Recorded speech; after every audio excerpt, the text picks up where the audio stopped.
a lot about what we need to do and what we can do different to make our criminal justice system more effective and more meaningful for people. And what we've been doing historically is just locking up people without much understanding. Tell you a little bit about Danielle. Danielle shared. Danielle is the executive director of Common Cause, Common Justice. She's recognized nationally and locally. She's been around many criminal justice systems, and she discuss how we can respond differently to violence in the United States. Danielle is well known by many of my colleagues. She served as deputy director of the Vera Institution that also studies criminal justice issues. Prior to Danielle has a BA from Emory University, a master's from New York University, and she attended Oxford University as a Rhodes Scholar.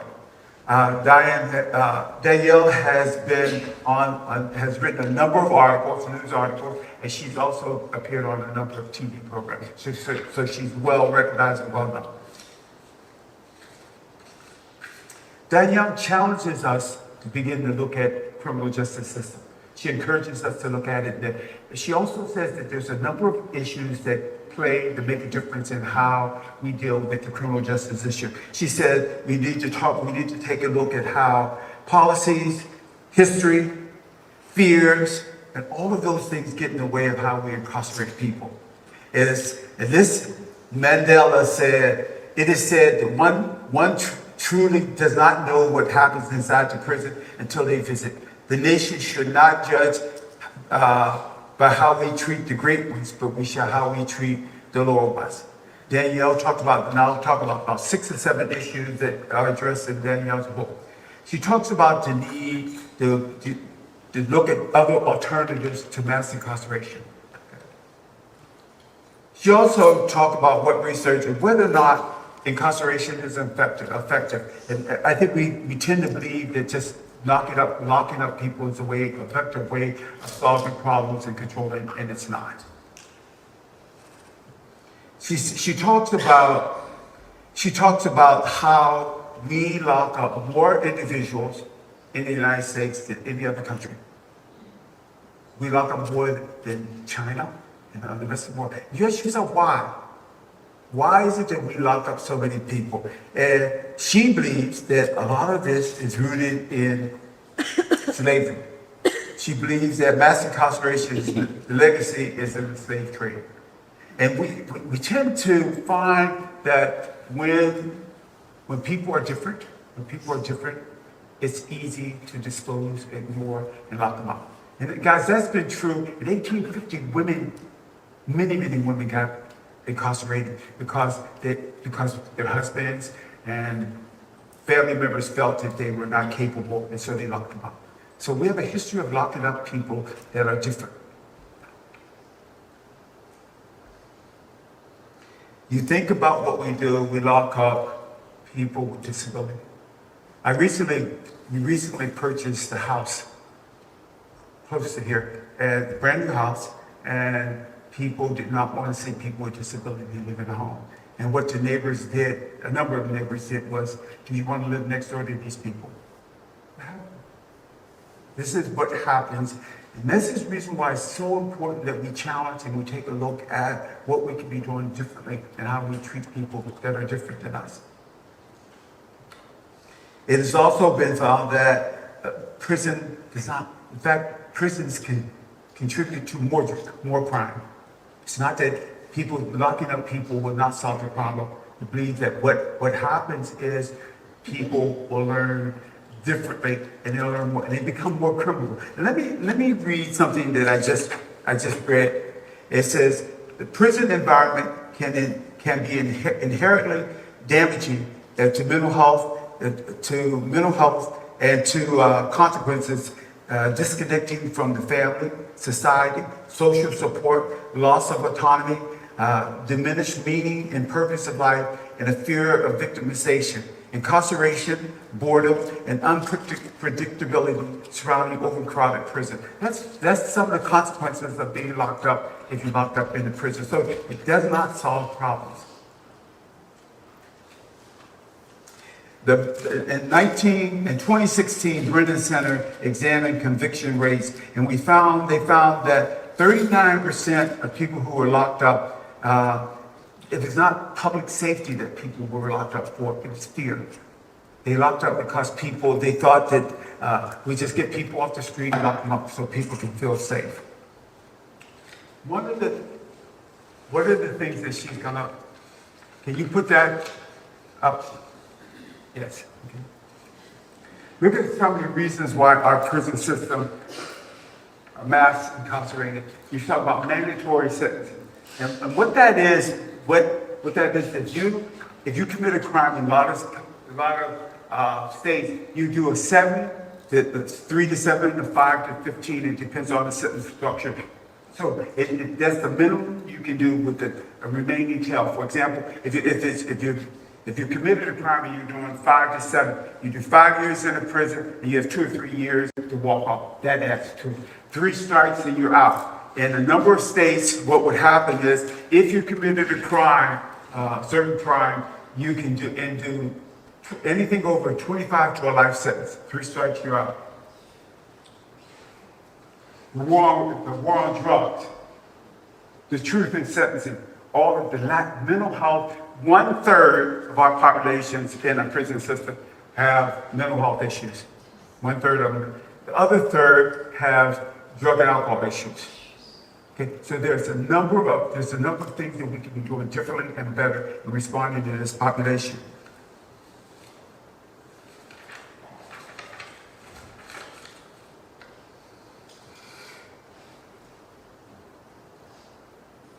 Like I said, 1/3 of the incarcerated persons have mental health issues. That's 44.3%. We spend $80 billion on incarceration. $80 billion on incarceration. $160,000 a year for each individual locked up in jail. So we could send every prisoner to an Ivy League school if we wanted to do it differently. Now, should it be a prison system, or should some people be locked up? Absolutely. Absolutely. There are individuals who should be locked up and do time. However, what's been going on is that we've used a prison system to hide and lock people away that do not need to be locked up.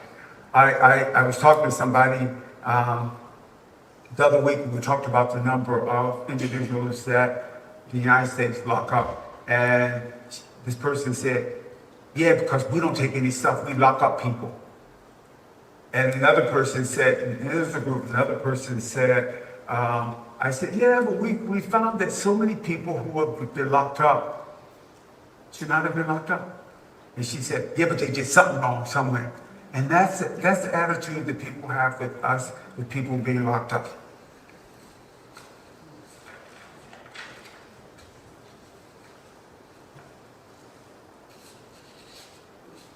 Why did I select this book? Why was this a book that I wanted to talk about? 30 years in prison. Did 30 years in prison. And I tell people I did 30 years in prison. I know I do that all the time. And I do that because I don't know if there's much difference in me and those persons doing time. And I also find it interesting to see people's reaction when I tell them I did a little over 30 years in prison. It's kind of interesting. And some of them look at it like, I could tell you was a criminal. I could just tell something about you that made you go. And then I tell them a little bit, yeah, I did some time. The reason why I did it also is, in the 30 years, I never felt threatened. And I was in 5 prisons before I became the Deputy Secretary for the state. I never ever felt threatened by anything. And it's interesting, in all the prisons, what made the difference? I don't know if I was any different than anybody else. What made the difference is I recognized that people were human and that they did not lose their humanity because they committed a crime. And I think they knew it. The prisoners could tell. I could walk on the blocks, I could talk to them. I had relationships with guys in the prison. In fact, I was the best man in one of the prison's ex-inmates' lives. and he'd come down and visit. And I think that talks about how we treat people, how we respond to people. So not one time did I feel uncomfortable in prison.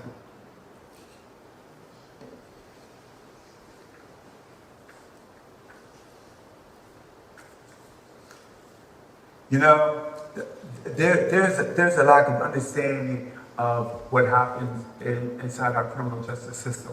A lot of people say, you'll talk about prisons, and people say, the inmates run the prison, and they do this inside the prison. And I said, yeah, they did. They do run the prison. If you think about the many offices and departments inside the criminal justice system inside, you're talking about the barber shop, you're talking about the kitchen, you're talking about the laundry place, you're talking about all those areas. Those are work areas that inmates work in. And they have one or two staff persons supervising.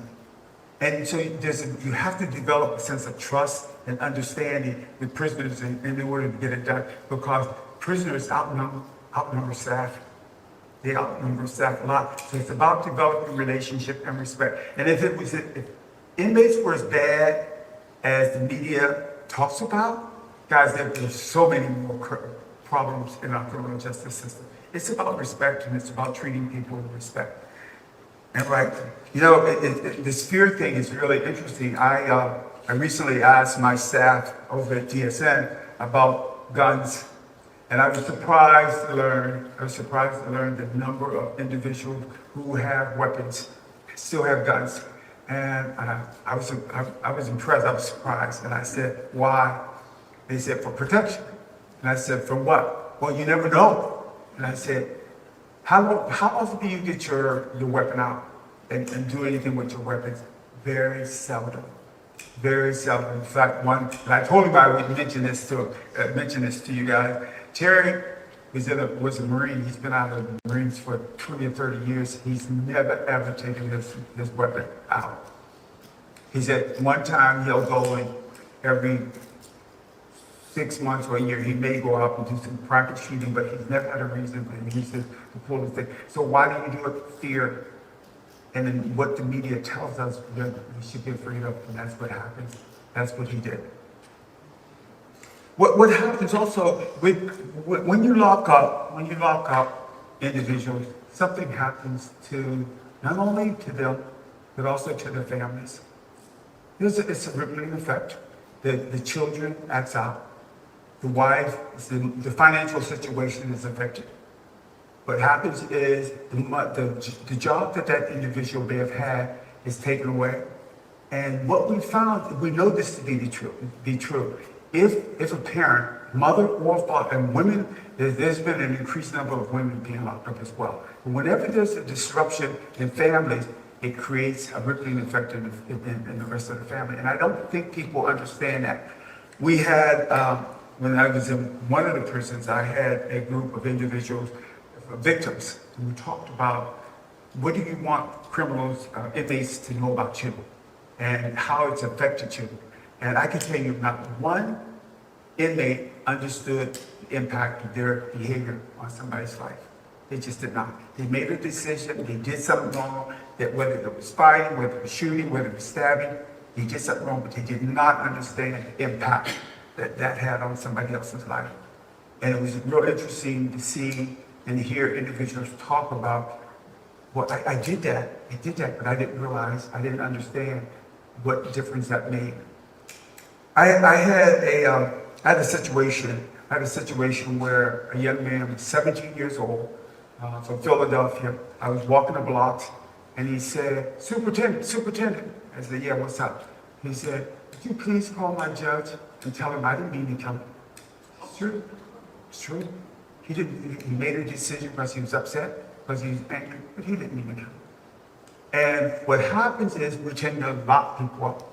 And do people need to be locked up? Yes. And I can tell you this, a number of individuals who are in the criminal justice system have used prison as an opportunity to get a degree, to learn a trade, to get involved. And a number of them said to me, had I not done my time, I probably would have been a victim of something else going on in the community. So there's a real need to develop programs so individuals can find meaningful and value in the community work, but also we recognize that a number of individuals do in fact need to stay in prison.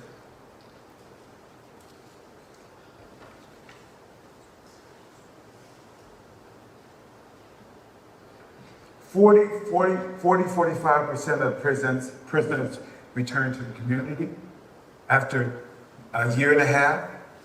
90% of them return to the community eventually. So it's not one of those things that you can do and protect it and think that people are going to be missing. They're not.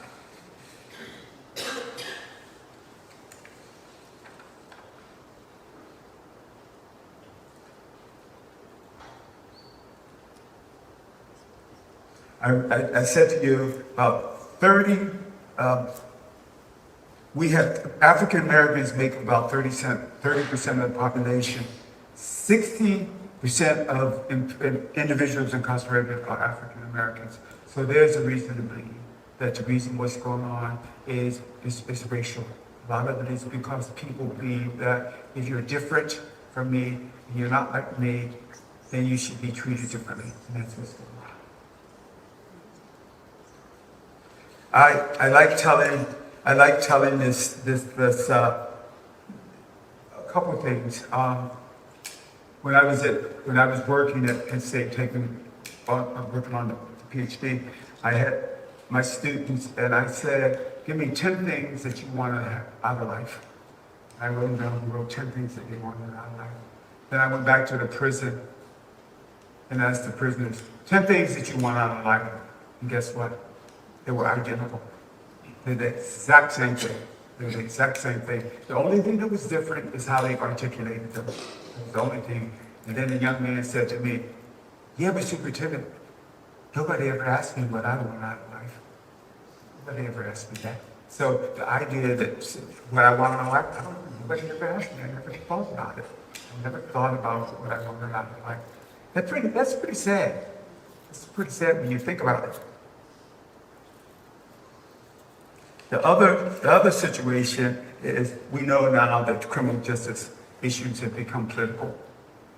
Both Democrat and Republicans now have had to respond to people's fears and their concerns. So what they've done is create policies to keep individuals locked up, because by keeping them locked up, they feel that they're protecting the liberty and everybody else.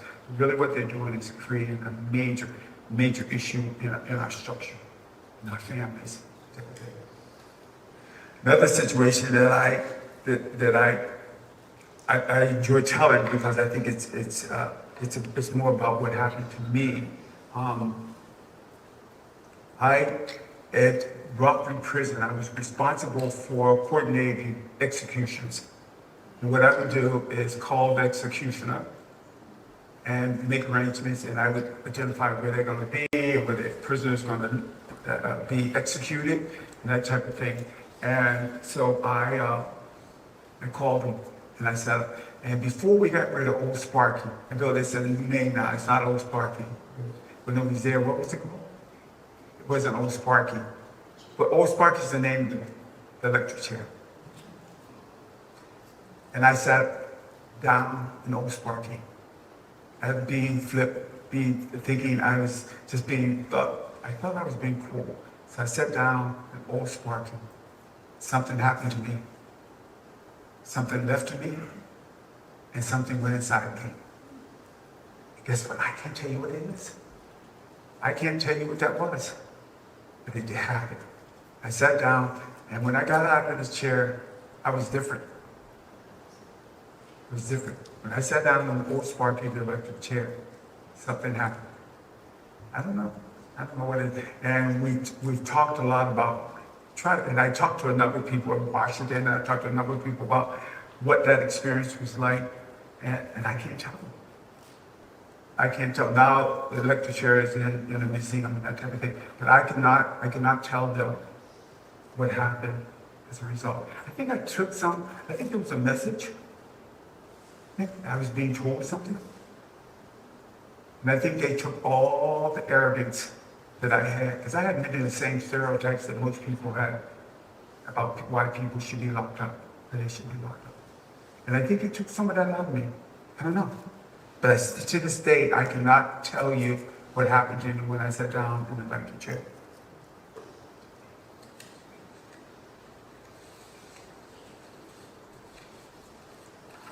So why should you know that? Why should this be important to you? Why should criminal justice be an issue? Why should you be concerned about what's going on? Well, look, just a couple things. Number one, I told you it's $80 billion to lock up individuals in this state, in the country. $80 billion. That's one reason. $160,000 a year per individual. I think that should be a reason you should be concerned. That's the reason. Mass incarceration also imposes significant social, cultural, and political costs to individuals, families, and communities. And I've shared that with you. If we are serious about understanding incarceration and its effectiveness, we need to make changes in policies and strategies. We need to begin to say, something's not right and we need to do it better. And we can do better.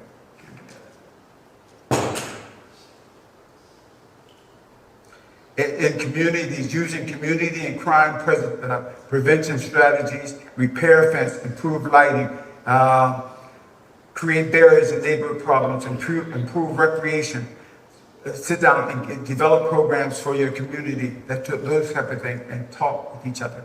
Talk with each other. By investing more effort and energy in crime prevention strategies and seeking to engage community, provide the needs services of those in criminologists or laws. Please address the underlying causes of crime.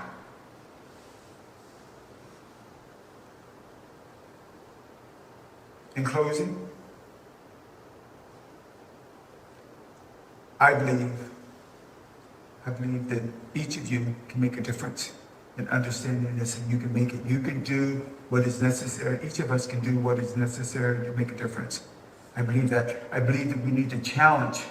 We need to challenge what we think, what we feel, what we've heard, to get past all of those judgments that get in the way of them making a difference. Thank you very much for listening to me. Thank you.